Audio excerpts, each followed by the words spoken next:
Hi, Ray Dickey from Association Help Now, South Carolina CAI, Hudson Valley CAI. We are in a lot of different states. I appreciate everybody being here. We're trying something new. We're inviting people to when we pre-record a lot of these segments. They're not hour-long programs for the most part, but we do concentrate on one topic. And I've been running them as pre-recorded content for CEUs. So you're not going to get any CEUs for today. So if you're here for that, you may want to jump off and you could join us later this week. We have a couple additional programming this week. We have one later today. That's a pre-record. And then we have two of our regular live streams, which is on Wednesday and Thursday. If you need them, the information, just use your question feature and I will get that to you. Question feature, everyone has one. The reason I invited people here today was I'm looking forward to comments and questions.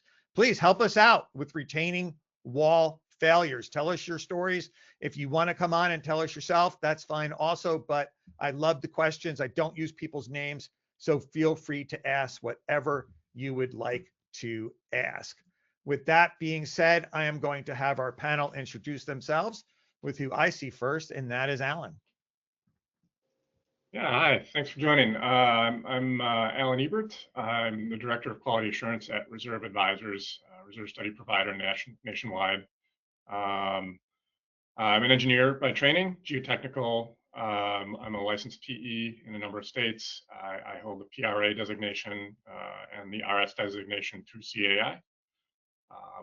Yeah, and I deal with retaining walls on a daily basis, at least with respect to our reserve studies. So. You know, Alan, I noticed that your title is the Director of Quality Insurance. Does that mean you're like, I have to be perfect? Because when I read that, that kind of means like, are you like a perfect individual that does everything perfectly? Is that why that's your title? That's what my wife tells me that. Yeah. So yeah, okay. That works. And then the other thing I wanted to ask you too, because I was just looking up your bio before you came on, you're a geological engineer. And I looked at that and I saw pictures of people in volcanoes. Have you ever been around a volcano? Not an active one, no. But early on in my professional career, I worked in the oil field, so that's what a lot of people do. Mining, or it used to be called mining engineering. So. Oh, I want to. I Not right didn't now. I want want to live to. on an oil rig for the rest of my life. So. Yeah, I've been watching Landman, so yeah. I have like 1,000 questions of what's accurate, but I'll ask you another time. Very cool, John. Hey guys, John Legumina from the Legumina Law Firm. We're in Westchester County, New York, right outside of the city. We represent condominiums, HOAs, and co-ops from Manhattan throughout the Hudson Valley areas. John, you had mentioned before we went live that you were interested in this topic. So could you just tell me a little bit about it to get people kind of excited? Yeah, about it? I was mentioned, like, if I was a board member, this topic would interest me because every community, virtually every community I've been to, I've seen all sorts of retaining walls. The classic one is the railroad tied ones that are seemingly on the verge of collapse. And I know from my experience, it's a significant reserve item, as we'll learn, but it's also it's a significant structural issue that you need to pay attention to it. I was interested in it for safety. I just kind of wanted to get it out there because I was afraid like kids climb on these things all the time. And if we, encourage a board or a manager today to understand that these things could fail, I would be happy with that. But John sees it in a whole, sees the financial impact that this could have and some of the legality. So I'm glad it's a good topic. Dawn. Hi, everyone. My name is Dawn Becker-Durnan. I'm a community insurance risk management specialist. And Acrisure provides insurance to a variety of different businesses, but I am the practice leader in our East Division for community associations. I have been practicing insurance for well over 25 years, and I'm currently serving on the South Carolina Board of Directors for CAI. I've also served in a variety of roles with national, and insurance is my passion. And Ray knows that I'm probably going to have a lot to add to this topic. She loves insurance. If you want to go to a party and have somebody talk about insurance, Dawn's the person to hang out with. I just saw Dawn at the South Carolina Expo. There was hundreds and hundreds and hundreds of people there. It was huge. Dawn, I believe you lost out on the contest by this much though, right? You didn't make it, right? I did. I only had an eye patch on. Yeah. I figured in homage to my parrot, but the rest of my team did dress up, but we only got honorable mention, and it was a pirate theme. Well, the one person really came through in your office and you guys didn't really Leah, help her out. Yeah, she she came went like, all out. she went all out, but it just wasn't enough. A lot of people did a lot of decorating. Okay, so let me start off with a quick story, really quick, just to kind of, I like to scare people a little bit sometimes. October 25th, a woman was buried alive. This is true. I tried to find a story, the closest one. A retaining wall collapsed on her unit. She was buried alive and died before they could get her out. The landscaping company was found negligent in the construction, and I don't know if it was an association, it might have been an apartment complex. The property was found guilty of not maintaining the wall. So there was 2 people found guilty according to the article, and the jury awarded them $15 million. So there was a lot of stories about retaining walls collapsing. I just picked this one because I didn't want to waste a lot of time on it. Let's start off, Alan. They do collapse, correct? They can, not too frequently, but like you said, there's enough of them around, and if you're talking about railroad tie retaining walls, those must be pretty old. So certainly, it's one of those elements that we deal with, that there's a safety aspect here that we need to keep an eye out for. Certainly. Okay, so what are the common wall types? We don't have to hit everyone, but what are some common in our industry?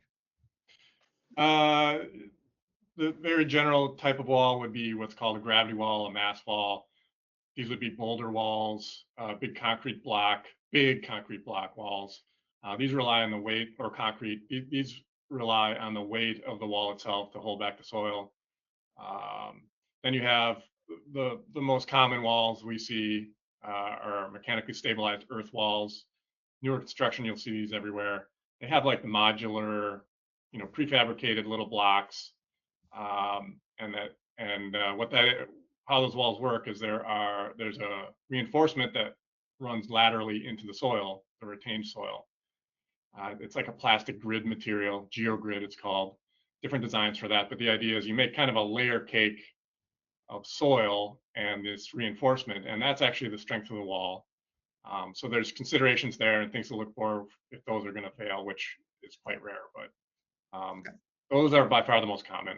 And like you said, there are other walls, timber walls. Oftentimes those are shorter, used for landscaping, not dealing with heavy stresses, so they're oftentimes less reinforced. But I would say by far the most common is the mechanically stabilized earth walls. All right, mechanically stabilized earth walls. Now, I don't want to spend too much time on this because people aren't interested in too many details of the wall types, but what is that? Yeah, what's so that's made out of? That's the wall that has the layers of the geogrid in the soil. Okay.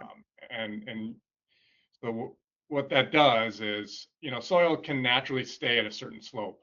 When you have a wall, you need to hold that soil in place. And the way you do it, you reinforce it with the geogrid that runs into the soil. What that does, it just strengthens you so it can hold itself up. So we're not relying, even though what the part of the wall that we see is these blocks, you could imagine if you just stacked up 50 blocks high, you could just tip it over with your hands. So that's not really what's holding that soil back. It's this geogrid running laterally into the soil. And sometimes you go along these walls and you'll see a little bit of the plastic grid poking out the front, and obviously then you would know. So these are very long-lasting walls. They can be built. All right, you're getting ahead of me. You're getting ahead of me, Alan. Slow Okay. down a little bit. Give people time to catch up. I know engineers get super excited. Just you're getting, which is great. So basically, these walls have a lot of them have like a T. This is the wall, and then there's something that goes into the soil. Correct, like an anchor. Yeah, sure. The engineers, you see them struggling, Dawn, because they're so technical. They don't really want. He doesn't want to call it an anchor, but to the rest of us, it's probably an anchor. But I could see Alan. I could see that you're like, no, that's not what it's technically called. But okay. Yeah. Dawn is very good at scaring people, Alan. You are not. So Dawn sent me a text message that someone actually went to jail for not maintaining a retaining wall. Is that true? Did I read it right, Dawn? Yeah, that's correct. So in 2017, one of my clients was building a condominium association. He was the developer and also the owner of the land. And the retaining wall was not of good quality. They had some issues putting it up. The permitting was not sufficient according to the city, and the retaining wall collapsed. 2 workers tried to escape the collapse. 1 died. 1 suffered significant injuries. OSHA, which is the occupational and safety hazard, they are looking at the employees to make sure, did they wear protective equipment? Was the site safe for them? And OSHA fined the owner of the site several hundreds of thousands of dollars, and the owner went to jail for 6 months because the basic was that they knew that the wall wasn't safe and allowed their employees to continue working on it. All right. So John, let's stick with that theme here, right? So we have a bunch of people watching. We're trying to get people to always think about, hey, we have a retaining wall. What should they be asking themselves if they're a board member or manager? And what's their liability here? Give me some circumstances. Well, so it's the first thing would be, have you guys done a reserve study? Have you had your retaining walls inspected to see what their remaining useful lives is, and more importantly, are they structurally sound? And I don't think you can avoid liability by saying, well, we didn't have a problem in the past, and then when it collapsed, then we looked at it. I think you need to actually have it inspected by a professional. So yeah, and I think this goes to any community that has retaining walls, especially old ones. But that's why initially when you mentioned the topic, I was like, I have walked in so many different properties. I'm like, wow, there's a lot of retaining walls, and some of these look pretty old. Somebody from the audience sent in a comment, and thank you so much. I love the comments. Our retaining wall failure is not due to any structural defect. Rather, it is a perimeter fence that gets hit by cars leaving the roadway surrounding our community. I don't know if you want to expand on that. Who sent that? I think that's a little bit interesting. Alan, that brings us to the next section here. Is like, what are the most common causes of failure? Now, break them into little pieces, right? Give me one example, and then let me catch up, and then give me another example. But let's start off with one. Is there one common item that is a cause for failure, Alan? I couldn't give you what the most common failure is, but the one that's going to be the most obvious would be like an overturning. Smaller walls, if they're just going to, you see them leaning, eventually they'll just tip over, right? So, if you want to look for red flags, easy red flags, you can do with yourself. You don't need to be an expert. There you go, warning signs. Look for bulging of the walls. Look for them leaning. Look for cracks. Small things probably aren't going to be that big of an issue. There's some tolerance for leaning up to 1 or 2%, something like that. But, like I said, with these reinforced walls, we're looking for that reinforcement failing, either pulling out or rupturing and toppling over. So you look for evidence of that. Another thing I tell people to look for, our engineers, when they're doing inspections, is oftentimes there are fences along the top of the walls. So if you can just look along the wall, along the top, if you see any fence posts that are leaning, maybe that's an indication that there's some movement. Cracks, like I said, some small cracks often aren't a big deal, but if you see them developing and growing, that's when you got to step up your game and get someone in there to look at that. Yeah, the other thing, just be wary if you have a parking lot above a retaining wall and you have like a catch basin. Those areas will often, they aren't always watertight, or over time there will be settlement and those pipes will leak, and then you'll have water washing out the reinforcement, the soil behind the retaining wall. I've definitely read about failures there where the failure is actually the catch basin and above the wall that caused the failure.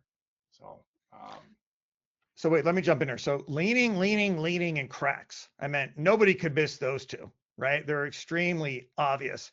And then you said even a 2% lean. Man, I think I would get nervous if I saw a wall leaning in the opposite direction for any amount. They're not designed to lean outward, correct? They're designed to, if anything, lean inward, correct? Yeah, depending on the design. Yeah, they wouldn't. I can't imagine a circumstance where you designed it not leaning outward. But yeah, I mean, when we were saying 1 to 2%, that could be like inches or fractions of an inch, depending on the height of the wall. So it's not significant. It may not even be noticeable to the eye. So if you've seen on retaining walls, the way they measure this, they'll put up gauges, which are little plastic grids that they'll just glue to the wall on either side of a crack. And over time, they'll just measure how much that crack is opening or closing or moving around. You might see a little reflector glued to a wall, and that's where they're measuring it with a laser, just sort of seeing, is it moving? Because again, we're talking like fractions of an inch. I mean, very small movements is what we're trying to detect. If it's moving more than that, you got bigger problems, and that's where some failure is probably imminent. But okay. So how often, and I want to kind of condense things down because I'm watching our time here. How often this is probably a question you can't answer because there's all different kinds of walls and circumstances. And you know what? I'm going to ask you how often they need to be inspected. But before I do, I got a comment from the audience that said, what would be considered an old wall? We have one wall that is stated as being 70 years old. So the inspection process, if there's not a sign, Alan, of cracks or leaning, how often should they be inspected? Very, very generally, the way we deal with this, and it may be different for other providers, but walls that are very old, you're going to want to inspect more frequently. So that might be depending on condition. There's a lot here, so you can't quote me on this. But we're quoting want you, to be more aggressive if there's no real signs of deterioration. If it's a big old concrete or stone masonry wall, 5 to 10 years, get it looked at least. A lot of our properties are newer, so we'll do more of an inspection schedule 10 to 15 years. As they age, you're going to want to be more aggressive and plan on more money being required for that inspection and possible repair project. Some of these walls, the way we stated, they'll last a very long time, to the point where we can't really predict when they would need to be replaced in some cases. Some of these very large walls, if they're concrete or these mechanically stabilized earth walls, they're kind of designed to last the life of the property. So what we say is it's indeterminate useful life for replacement. But in order to achieve that, you need to look at these periodically, address these conditions before they rise to right. Something where replacement would be required, because those are very, very costly to replace. Okay. So 5 to 10, if it's a little bit of an older wall. I mean, we're not holding you to it. Don't worry. 10 to 15 if it's a little bit newer. And then when it gets at that point, you're going to want to inspect it much more often. When you're saying much more often, like what are you talking about here? Like every 3 to 4 years? I mean, and are these walls that look fine? Also, I meant, how often are you saying once you reach the, 10 to 15 year point for a wall that looks fine? Well, yeah, having a schedule on 10 to 15 years implies that it's a newer wall with no real condition concerns. What about the older ones? The older ones, you start to get to that point where they're 30 years old. There might be a few hairline cracks.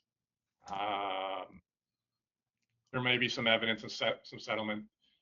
Do it a little more frequently. If you get an engineer come out. Wait a minute, Alan. I'm trying to narrow you down. You say things. Dawn's laughing because she knows what I'm trying to get done here. You're saying do more frequently. You're do more frequently. I know you don't want to do it that way, but you're frustrating me in the audience. We want numbers, and I know you guys don't like to give numbers, but how often does frequently mean? As they age, do it more often.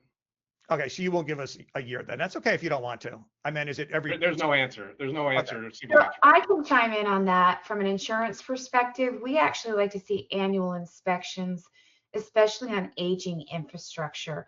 And if it is something that we feel is a greater exposure, when the insurance carrier inspects, they may actually put out recommendations for correction or further insight onto what the conditions are. John, here I am trying to narrow Alan down, which is so unfair to Alan, right? He can't predict. First of all, he doesn't even know what kind of wall we're talking about. We're talking in the most general sense. And I do this to you all the time too, John. What from a legal aspect, obviously, if there's a failure, right, people are going to look at whether or not it was inspected. What should boards think about the frequency of inspection and how can they cover themselves? So heaven forbid there is a collapse that causes an injury to someone, that they could show that they were doing due diligence in their inspections. Right. I think it depends on the property, but if your property has a lot of retaining walls, especially if they're older, you would want, it sounds like you would want at least an annual inspection. Okay. See, Alan, we're good to guess. The rest of us, we don't mind. But it's, but we're not engineers either. So we can basically say whatever we want to say and it doesn't matter. A lot of comments from the audience, which I absolutely love. I used to work in construction. We did seismic. How do you pronounce it, Alan? Seismic. Thank you. Seismic. Monitoring. And the company used crack gauges all the time. That's the gizmo that Alan was talking about. That they use it on parking garages. We have them on our columns, right, Alan? Yeah, concrete. Yeah. Same thing. We have walls inspected once a year by an engineer. So it looks like people, oh, somebody's saying I was being mean to you, Alan. I'm sorry. Okay. I was just trying to push you a little bit on that. That's all. I definitely wasn't trying to be mean. I'm sorry. Dawn will call me out too if I'm ever mean or too pushy. I used to work in construction. Our walls are inspected every year. Our new segmented wall, okay. Basically garden walls are 4 to 5 feet. What do you think about garden walls? What are those, Alan? They sound interesting. It sounds like it's kind of like a landscaping wall. We kind of call it. It's a couple feet tall, like you described.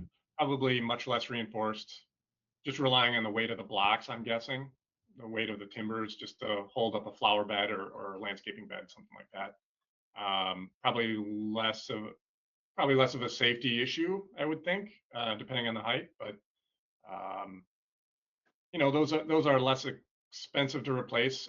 Those we view a little bit differently. Like we'll say kind of every 30 years or 35 years, just replace those as opposed to trying to keep those going forever, just because they're going to be significantly less expensive to replace. But and those can often just be kind of done with landscapers doing things like that. So as far as reserves go, and then I'm going to go to Dawn and John to kind of wrap us up here. And then I'll circle back to you, and I'm going to give you the last word on this. Where are the associations as far as retaining walls and reserves? I know it's so hard to pinpoint because we have so many different types of walls and they're all different ages, but let's use John's community. They got 1 million walls. What would their plan be as far as reserves go? What would your recommendation be? They're very, retaining walls are everywhere. And sometimes they're so big, people just don't want to deal with them. They don't want to think about them. Just because to think about replacing those, although they're a high risk element if they fail, people just don't want to deal with it because of potential cost. And, getting frequent inspections if everything looks okay, people don't tend to do that often. What I would say is if you can take an approach of more frequent, smaller projects, keep things in good condition, that applies to a lot of things, then you can avoid the big catastrophic failures and the big expensive retrofits that might be required. A lot of our clients, what comes to mind is in North Carolina, a lot of construction, they'll have 20, 30 foot tall retaining walls. To replace those would be on the order of eight-figure projects, tens of millions of dollars to actually replace those if they had to. Obviously, that's not economically feasible. We can't reserve for that because we can't predict when that would happen, if ever. So our approach is get these looked at, repair things when they're small problems before they get bigger. Here's a great question. I think I always love how much the audience knows about these things. And Dawn and John know that too. The managers have a tremendous amount of info. All walls were built with appropriate geogrid and lengths. The question is, they don't show signs of movement. Would they have to be replaced? From a long-term capital reserve study, I was thinking of the same thing, Alan. How about a wall that just looks great? There's no issues with it, and it's been around forever. Do walls basically last for the most part a very long time if they don't have some of the drainage issues and the things that cause a failure? Yeah, absolutely. That's the goal, right? Years ago, trying to nail down a useful life on these walls, I was never really able to find a good one. What I came across is some state DOTs require minimum 75-year service life on their retaining walls. So I would say that's a fair statement that they're going to last at least 75, but So that the goal is they can last indefinitely. The reinforcement has been tested and it's chemically inert. It's tested for strength. So, you know, the idea is that these are designed to last indefinitely. In practice, you know, we want to be aware that construction defects, changes in the way the overburden is used, if their construction is built right above the wall 20 years after the fact, that may change how the wall behaves.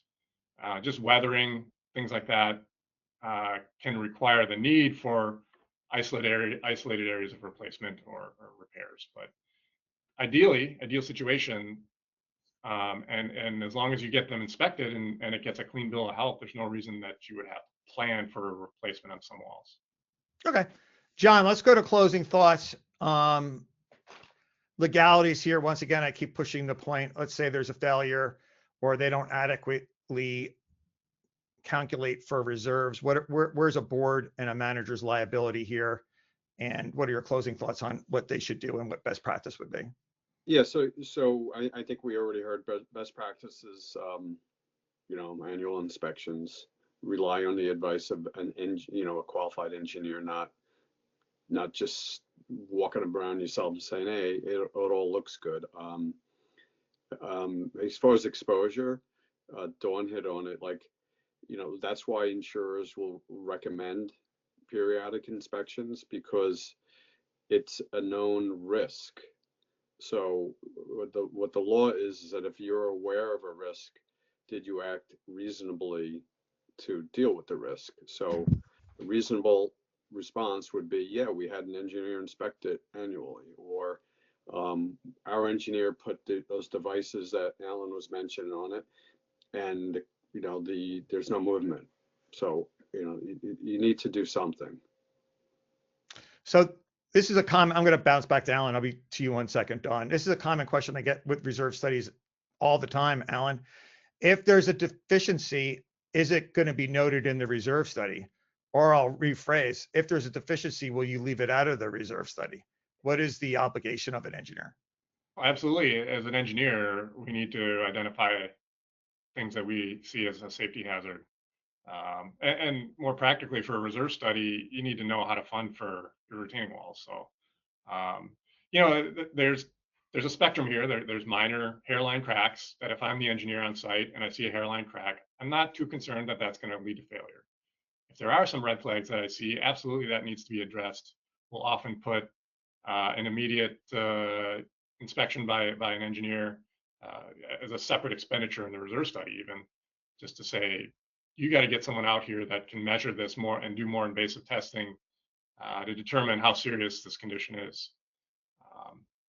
Even to the extent of calling the manager on site and say, hey, you got a problem here. So absolutely, there's a responsibility of engineers to flag conditions that we see. And that's all engineers. It's a pretty common blanket study. And that goes with everything nowadays, from decks and things like that. No engineering firm is going to not make a notation that they found a potential problem. Balconies, playgrounds, and retaining walls are the big ones that we see. So yeah, any engineering firm is going to definitely cover themselves, which they should do. And they also have an obligation for safety. So, and engineers take it very seriously. Alan, is that an accurate statement in regard to engineers reporting defects that they find? Yeah, absolutely. Okay. Yeah, every engineer should be reporting that. Yep. You don't have a good engineer if they don't. I would be wary. Dawn, run with it. Insurance, boy, this is going to be a big. There's stuff on here where people have had cars hit retaining. I'm not going through it all. Cars have hit retaining walls. You know, there's fences. There's all kinds of stuff coming in here. Well, I don't know if I'm going to get ahead of myself talking about exclusions, or if we're going to get into that later. No, but for you right can now, go jump to wherever you want. Well, for right now, inspections are really important. And I will tell you, I'm not going to hold back what's in a report to a carrier. And once it's in writing, it's going to be there forever. And that can be also the basis and discovery for a lawsuit that John, for example, would use in court. So we want to absolutely pay attention, at least have backup of how we responded to something, even if we can't fix it immediately. That example of the owner who went to jail is because they were grossly negligent. They knew about the issue, they didn't fix it, and they proceeded. And that's where we don't want to find a board, being grossly negligent. Now, you mentioned cars hitting retaining walls. that can be a covered cause of loss. But soil and the soil, obviously Alan is an expert, but when we look at insurance, we're not going to provide for land movement or earth movement. And that could be where the soil starts to move or dissipate. And it could depend upon the quality of the soil or the type of soil as well. So during a lot of hurricanes, especially Hurricane Helene, we heard a multitude of stories about walls that failed, bridges that failed, et cetera, and it had to do with earth movement and thereby excluded. So you really have to pay attention to your insurance policies. That sounds terrifying. I hate when I hear excluded. So you could have a major retaining wall failure and the insurance company is not going to pay under those water related. Yeah, pretty likely. And the other thing is construction defect. If the wall wasn't installed properly, and that comes back, that's going to be an exclusion right there. So a lot of times when we're insuring the walls, it's really for more of the fire, theft, vandalism. We're not seeing many people that are stealing walls, but we certainly are seeing objects hit them and or vandalism that is occurring. What about if an association fails to maintain, which was the crux of that story? Yeah, that's going to be excluded as well, because that failure to maintain is a clause in the general liability insurance as an exclusion. Exclusion, exclusion, exclusion. Yeah. Oh boy. Are there any other ways that associations could be left holding the bag on what could be if someone's injured or damage takes place? It could be an absolutely huge amount of money. Ray, we have a saying in our industry: what you cannot insure, you reserve for. So the reserve study and also having the funding to fix it is extremely essential when you cannot transfer that financial risk to an insurance carrier. That's a good one. Alan, did you ever hear that? I've never heard that, but I'm going to start using it. I know. I saw Alan. It was like you were like really happy about it, and I actually never heard. Dawn, 5 years, you're still coming up with some good ones. You still surprise me. Before more than 5 years, Ray. No, more than that. Yeah. Well, we've been doing the live streams for 5 years, I think. Alan, can the continued engineering inspections be included in the reserve study for those specific walls? Yeah, absolutely. Well, I'm not a lawyer. There may be legal language in individual states about what the definition of a reserve element is. We generally would include inspections here, even in these Florida structural inspections that we do. They've been pretty willing to allow inspections and sort of ongoing maintenance elements as opposed to just strictly replacements. So we include them almost always when we see a need. It's good practice. When you're discussing annual inspections, there might be a lower level inspection, just sort of a visual inspection that would be less expensive, that might not rise to the level of a reserve element, meaning it's below your operating budget threshold. It can be funded through means other than reserves on an annual basis. So just something to consider too. If it's not in your reserve study, it might be just something that you just budget for annually as opposed to funding out of reserve. Alan, I don't know if you have any advice for John. John owns a lot of villas in Italy, like on the sides of mountains and stuff like that and everything. Are the retaining walls, and some of them actually last thousands of years, I just realized. Right, Alan? So these things can last a long time, I guess. Yeah, I mean, they don't do that out by themselves, but certainly they're. There you go, John. You don't have to worry too much about that. So yeah, but I would say most of Italy is just one large retaining wall system. Okay.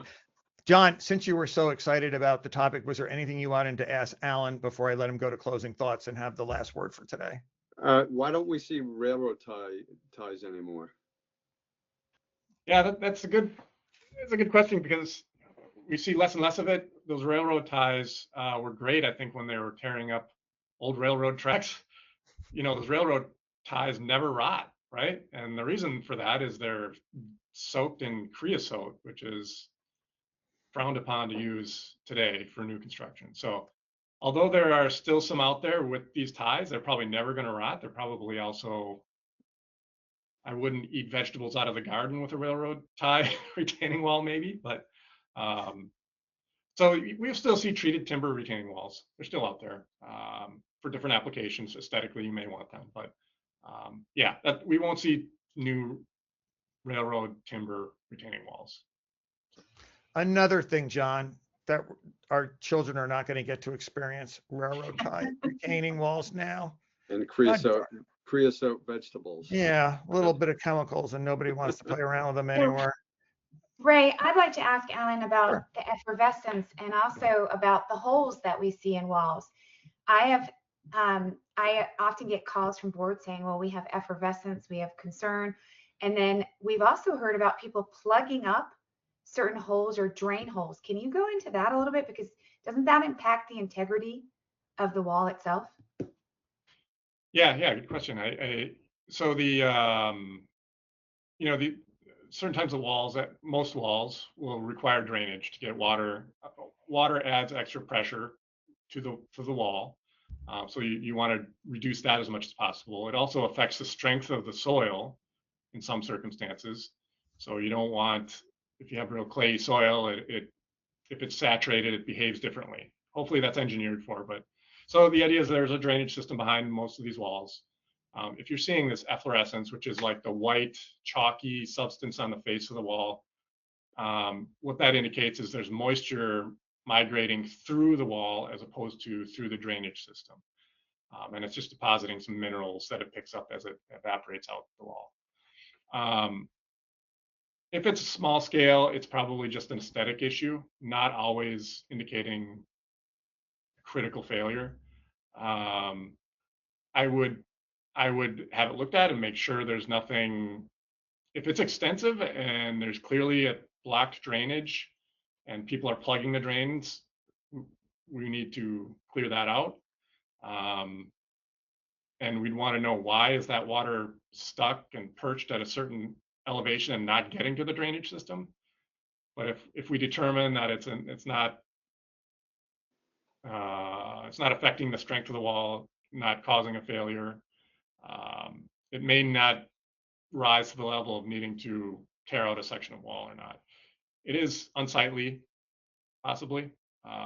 It's worth having a look at, getting someone to look at and make sure it's not affecting the strength of the wall, but not alone in and of itself something that gets my attention as this is an immediate concern. You know, John, I know we're not letting you get to the closing thoughts, but somebody has, I think it's an interesting question. What kind of, if you had a retaining wall that was 6 feet, what would be your ideal construction method? Today the cheapest, most common retaining walls are the mechanically stabilized earth walls. They have fancy faces that kind of make it look like stone, and they look nice. They last a very long time. You probably won't ever have to replace it or worry about it too much. There's different applications for different types of walls too. If you're limited on space, there are other options. But yeah, or you can get one of these walls that they put. It's like an earth wall where it's a similar concept, but it has little pockets that you can put vegetation in. So you have like a growing retaining wall. It's kind of cool. All right. Is there anything we haven't covered yet? Oh, before you do that, John, somebody wants to know too, couldn't you just find gold easily? Because that's your business, right? Isn't that what your degree in, finding gold? Alan? Is that me? Yeah, isn't that what geological engineering engineers do? Can you find gold really quick? Yeah, I wish I wouldn't be on this webinar if I was able to find gold. Come to North Carolina. We have gold in our creeks, and that's a fun hobby I like with the kids, to pan for gold. Yeah. Well, your kids get to do so much fun stuff. There's like nothing they don't get to experience. Okay, Alan, anything we didn't cover in regard to, like, we covered a lot. We spent a lot more time on this than I thought we would, but it's an interesting topic. Anything that we didn't cover in regard to making sure that you put enough money aside for your retaining wall and making sure the one you have right now isn't going to fall down? Yeah, I don't have a whole lot to add. I got ahead of myself, it sounds like, and describing what to look for and red flags. But you don't. The first step is just go out and look at the walls yourselves. I think if you're a manager and you're doing your annual walkthrough, look at all the retaining walls, and like I said, look for a crack, look for cracks, settlement, bulging. That's the first step. You see anything like that, then it's time to call up a professional to come out and look at it and determine if there's a next step that's required. Yeah, I mean, like I said, it's retaining walls are one of those elements where there's a safety component where failure to act can result in real harm. So, yeah, don't ignore them. Don't put it on the back burner because you don't want to deal with it. All right, and then let John know if you run into a lot of discarded railroad ties. He's obviously very much interested in grabbing them. I want to thank everybody for being here so much. We have another short one today on dams and liabilities. Tomorrow is violence. We have Tom, the Secret Service agent. Remember him, Dawn? He did a great job. He retired. With SEC. He'll be here on Wednesday. And then on Thursday, we have some maintenance issues. Oh, no more. What to do when residents think they can say anything to you. And John's going to be there for that one. So I want to thank everybody for being here. Alan, thank you so much for being here. And thank you for letting me rush you. So I rush everyone. I'm sorry. But thanks, everybody. Thanks for being here. Bye. Thank you.